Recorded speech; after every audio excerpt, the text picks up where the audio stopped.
أعوذ بالله من الشيطان الرجيم بسم الله الرحمن الرحيم والصلاة والسلام على سيدنا ونبينا وحبيب قلوبنا أبي القاسم محمد. ټولو نه اول قدرمن ورونو دوستانو ته سلام عرض کوم او یو ځل بیا لکه څنګه مخکې پروګرام کې د زمانې امام تولد عنوان سره تبریک عرض کړ.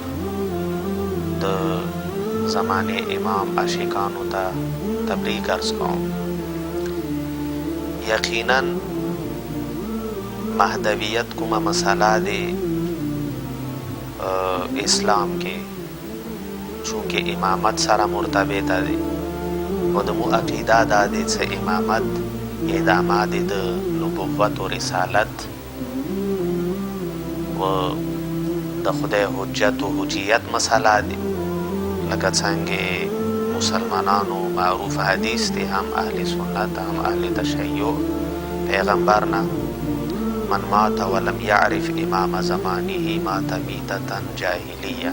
یقینا کچیر چوک د امام معرفت و امام معرفت نه بغیر دی دنیا نه لاړ دغه مرګ د جاهلیت مرګ دی. واجه هم اندادی څه امام دی څنګه انسان پیغمبر شریعت و پروردگار ته رسی. کچیر انسان امام نه پیژني و د امام معرفت و محبت و اطاعت نه علاوه زندگی وکی دغه زندگی بدینی زندگی دی. یقینا جشن د مو وظیفه دی د پیغمبر میلاد د امامانو میلاد کې جشن برگزار کول، جشنونو کول د یقینا د مو ټولو وظیفه دی. مهمترینه وظیفه دا دی چې انسان منتظر جوړ شي، لکه څنګه د پیغمبر اکرم صلی الله علیه و آله وسلم معروف کول دی افضل اعمال امتی انتظار الفرج. د ظهور انتظار د زمانه امام د ظهور انتظار پیغمبر حدیث په مطابق ټولونه اعمالو کې زیات فضیلت د زمانه امام د ظهور انتظار دی. څواجه نه دوره حد کې پیغمبر دی اعمال ته فضیلت ور کړی دی. او بل خبره ده چې پیغمبر دغه کې کوم عنوان ور کړی دی افضل اعمال امتی انتظار الفرج. دینه پاته لګیږي چې د زمانه امام د ظهور انتظار صرف خوب نه دی بلکې یو عمل دی، کردار دی. سوره پورې کردار نه وي کردار ته مو عمل نه وي، بیغمی ته عمل نه نشي ویلی. پس دینه پاته لګي چې د زمانه امام د ظهور انتظار یو عمل دی. غا عمل څه دی؟ حقیقی منتظر چوک دی، صحیح انتظار چوک گئی. صحیح منتظر دوی مهم وظیفی دی. قدرمنو کتون دوستانو د امامت عاشقانو یقین وکو دشمن لګیا دی دو شیونو کوشش کوي.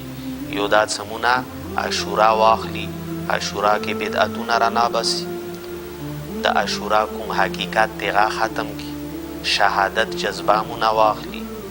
دویمه دا څه انتظار مونه واخلی. انتظار کوم انتظار؟ هغه انتظار څنګه حقیقی انتظار دی.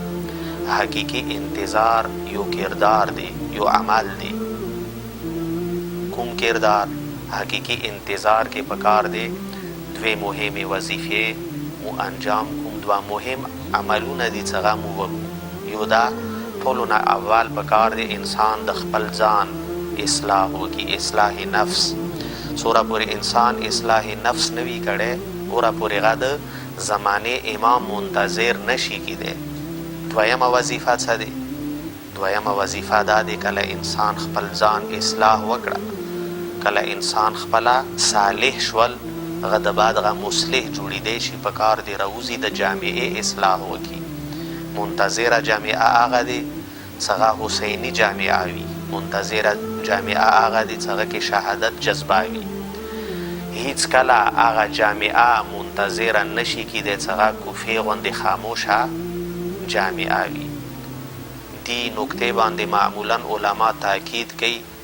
مو تاکید کوم څه اللهم عجل لولیک الفرج غم دعا مو کوم غږونه کوم.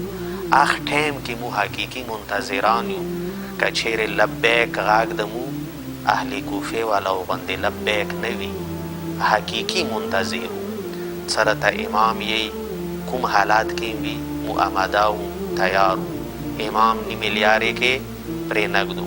یقین وکړه که چیرې د مو والا لبیک حقیقي لبیک شي که چیرې مو ځان نه حبیب ابن مظاهر جوړ کړه حضرت عباس پیروکاران جوړ شو حور جوړ شو مسلم ابن اوسجا جوړ شو حضرت وهب جوړ شو که چیرې د مو انتظار که چیرې امام د پاره د مو عشق اندی حد کې وي که چیرې امام د پاره د مو لبیک دغو غوندې لبیک وي یقینا د امام ظهور نږدې دی چونکې دنیا ظلم و فساد نه ډاکه دی صرف حقیقي منتظرانو ضرورت دی. بس خلاصه ده څه انتظار صرف انتظار نه دی خوب نه دی انتظار هغه انتظار حقیقي دی څه انسان نه انسان جوړ کی هغه انسان نه د امام سپاهی جوړ کی. مو پکار دی همیشه د پاره در دورانج کی وو چونکې د مو معشوق مو ناغایب دی. که چیرې مو حقیقي معشوق وی لکه څنګه انسان نه حقیقي معشوق و محبوب غایب شي غژاړي فریاد کوي دغه زندگی درد نه ډاکه دی هغه هم و غم دا دی څه د ما محبوب څه واجې نه غیب دی کله به راځي څه شرایط دي څه هغه ورته زه پوره کړم څنګه ورته آماده کړم. که چیرې د مو والا انتظار داسې انتظار شول که چیرې د زمانې امام شیعیان انداسې شولو یقینا ظهور نزدیک دی و نږدې دی. بیا هم دعا کوم پروردګاره د مو محبوب و معشوق د زمانې امام ظهور باندې تعجیل وکړي و مو ته توفیق راکړي څه هم ځان صالح و صحیح معنو کې د امام سپاهی وګرځو و هم امام د پاره د راتلو د جامعه اصلاح وکړو. والسلام علیکم ورحمۃ اللہ وبرکاتہ. السلام علیکم دوستوں، آپ دیکھ رہے ہیں محمد VSH چینل. اس چینل کو سبسکرائب کریں، بیل آئیکن کو دبائیں تاکہ ہماری نئی آنے والی ویڈیو سب سے پہلے آپ تک پہنچے. شکریہ.